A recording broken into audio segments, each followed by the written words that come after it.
This is Boomer Life on CL 650. You got to know when to hold up, know when to fold up. Welcome to Boomer Life on CL 650. I'm George Gordon. Today we're getting some great perspectives from Jim Doyle, Senior Financial Consultant with Investors Group Financial Services. You've shown us risk and volatility are not the same thing, and it really highlights the value of working with an experienced financial planner. I like how you've shared that risk involves the possibility of a permanent loss of capital, while volatility refers to the ups and downs of the market or the price of an investment, share, or security. Now, before the break, we were talking about the risk and the KYC and your DNA, how to know your client forms, whether they're going to be enough all by themselves to fully assess your risk profile.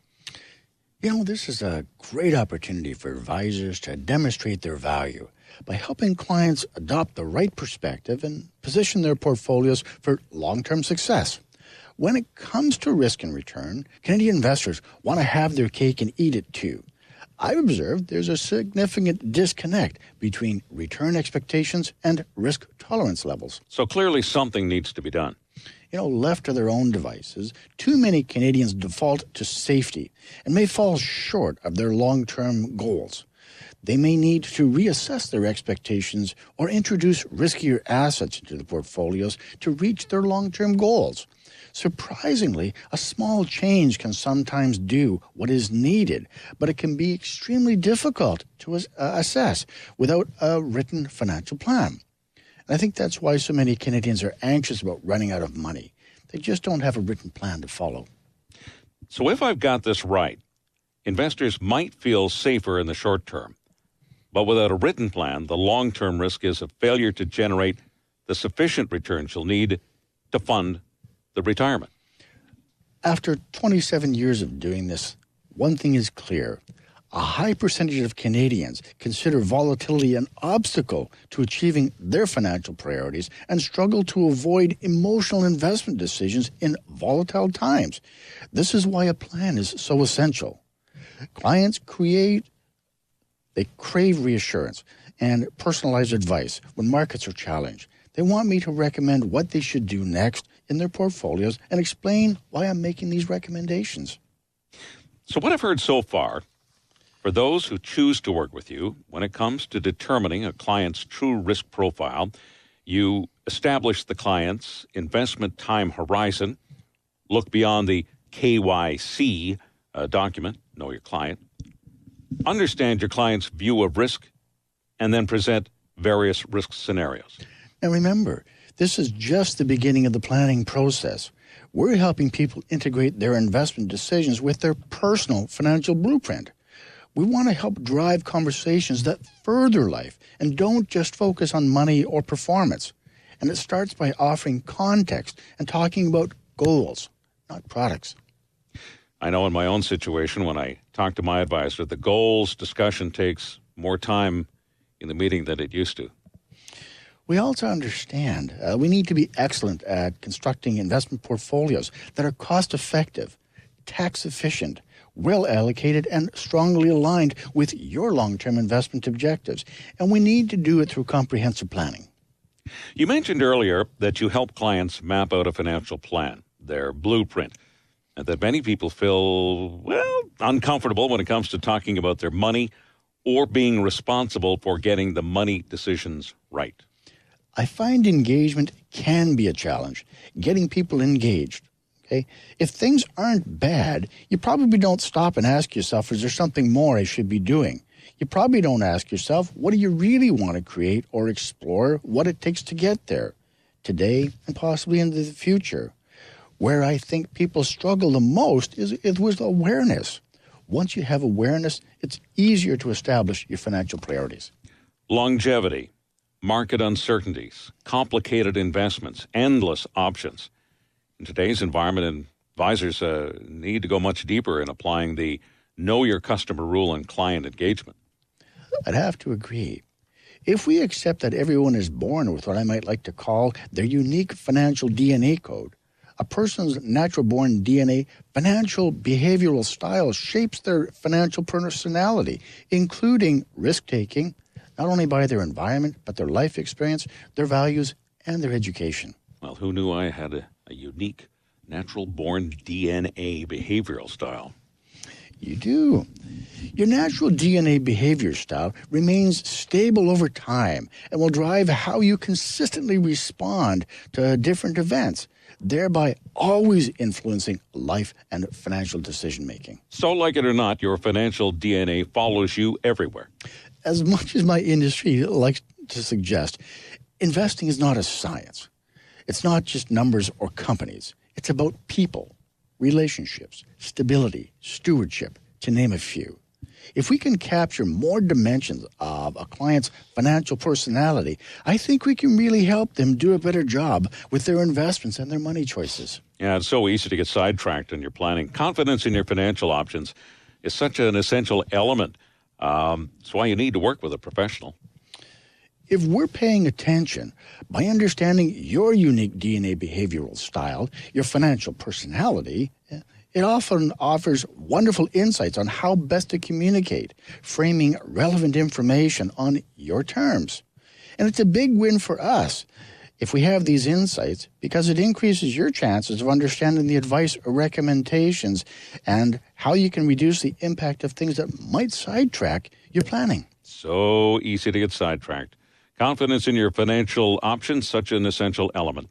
Now, for many people, as you said, confidence starts with the things you control. We're starting to see solid evidence that working with a financial planner can have significant benefits for your wealth and financial well-being. It's why we encourage you to get a hold of a trusted advisor. This gentleman, Jim Doyle, has spent 27 years not only building up his portfolio and understanding better investments, understanding what people need to ask and need to have answered. He's got course after course. How many diplomas or how many sets of letters do you have after your name now? Well, once I had more letters after my name than in my name, I probably stopped paying attention. And it's not just for the sake of getting another diploma. He's done this so that he can stay in touch with what's happening as the markets change, investment changes, and he has to be on top of it. That's why you should give him a call anytime that you have a question about it at 604-682-5431. And what's your email address again, Jim? Jim.Doyle@investorsgroup.com. All right. Now, here's one of my favorite times in our shows is where we get to talk to your young and brilliant young colleague, Paige Brettle. We have talked about the highlights of working with experienced financial planners such as yourself. You mentioned that a big part of your practice incorporates a multi-generational approach to money. And to do that well, you need a team. And as we said, we've heard her name before. Now she has joined us. Paige Brettle, welcome. Hi. Happy to be here. It is well known that women have tended to outlive men, that men, on average, have shorter life expectancies. That probably presents a whole raft of planning issues, especially for couples and women, for that matter. They're likely to be the ones making all the investment decisions at some point. Paige, I understand that you're the daughter of accomplished parents. Your mom, a journalist who wrote for the Globe and Mail, and now with the Chronicle Herald in Halifax. Your dad, a diplomat. You hold an honors BA from the University of New Brunswick. Doesn't take us long to see that you're as passionate in your role as an associate in Jim's team as Jim is himself. Well, thank you so much. That's a real honor. Initially, I came into the industry, to give you a bit of background about myself, I came into the industry to help my family. And as I've grown into the role, I've been with Jim for 5 years, really it's developed into an understanding that I can help a lot of people with their futures, not just my family. So a little bit more about me is I come from a sociology and women's studies background, and that's my passion. Being able to help women, that's always been where I saw myself. And, I want to say, I think it's fair to say that, I work in a male-dominated industry, and there's definitely room for a woman's perspective. As I've learned in 43 years of marriage, that there are two ways of doing things. There's my way and the right way, which is Mrs. Gordon's, all right? And the sooner that you learn that perspective, the wiser you are. Now, seriously, one complaint from women, Paige, is that they feel their advisors don't take enough time to fully understand their needs, or they don't understand what makes them different? Well, I think it's important to acknowledge that there could be a number of factors that might prevent women from investing. Going back to what Jim was saying in the initial part of our conversation here today, risk aversion plays into it, as well as, a lack of financial knowledge. And that's one area that I see quite often. Now, women make up a largely underserved market. Are there steps you take to better relate to the experiences that women investors face? I see it quite often, and in my opinion, I think that financial advisors need to take an active role in building women's confidence as investors. I think that confidence is really imperative when it comes to making the best financial decisions, and that financial advisors, where we really need to earn our keep, is through financial education and financial literacy. A majority of female Canadian investors either control or have an equal stake in handling the household financial decisions. They're the household CFOs. And I think that stats say only half of these women feel confident in their investing abilities. That leaves half feeling that they're not knowledgeable. That's significant when it comes to investing confidence. Is there anywhere this might surface as a problem? I guess what I'm seeing is that while many women identify with characteristics that are associated with being a conservative investor, when we talk about their preference for less risky investment vehicles, more conservative approach, I think it's a mistake to assume that they're conservative in reality. I think many women tend to view wealth in terms of security rather than opportunity. And that's another way that I'd like to be able to approach the subject and kind of say, there's an opportunity here if you're willing to take it. Right. So it can be an issue for some if they're saying for long-term goals like retirement, saving, you need the bigger picture, and that's where you can help them. Yeah, exactly. It takes time to understand how our personal financial goals can work in sync with our investment strategies. And for women, especially when we're not comfortable with our level of investment knowledge, it can be a little bit of fear factor playing into that, but it's so worth it to take the effort. And, when I see someone's face light up when they start to get it, it's priceless. So what have you learned or experienced that is helping you help your clients? One thing I've learned from Jim is to go beyond the basics in my portfolio reviews. A brief rundown of a client's performance that focuses mostly on the rate of return, it might not be enough to make them feel engaged. I think you have to give context to your discussion and exploring strategy in relation to goals. I really like talking to the people that we work with about what's going on in their lives and discussing their future goals. What's that going to look like? Well, we talk about their progress towards these goals and how our product recommendations can help them achieve those specific goals. It's really imperative that the recommendations relate to the individual circumstances. So in your practice, there is no one-size-fits-all solution. Jim, maybe you can help us out with that. Well, we want the clients we work with to know that the financial plan is tailored specifically to them. Okay. What I've come to learn, if there's too much emphasis on numbers and products, it just doesn't go well. Sounds like a lot of homework to me. Well, we do take extensive notes. Jim and I do a number of joint meetings together, obviously, and I think that's really important that we take a team approach to looking after our clients.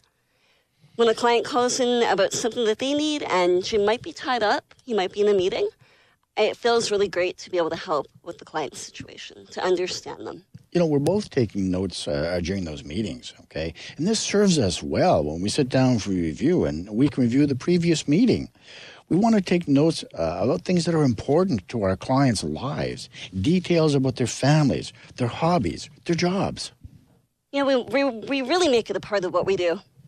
We take the time to catch up on what's happening in their lives, and that's one of my favorite parts of this job.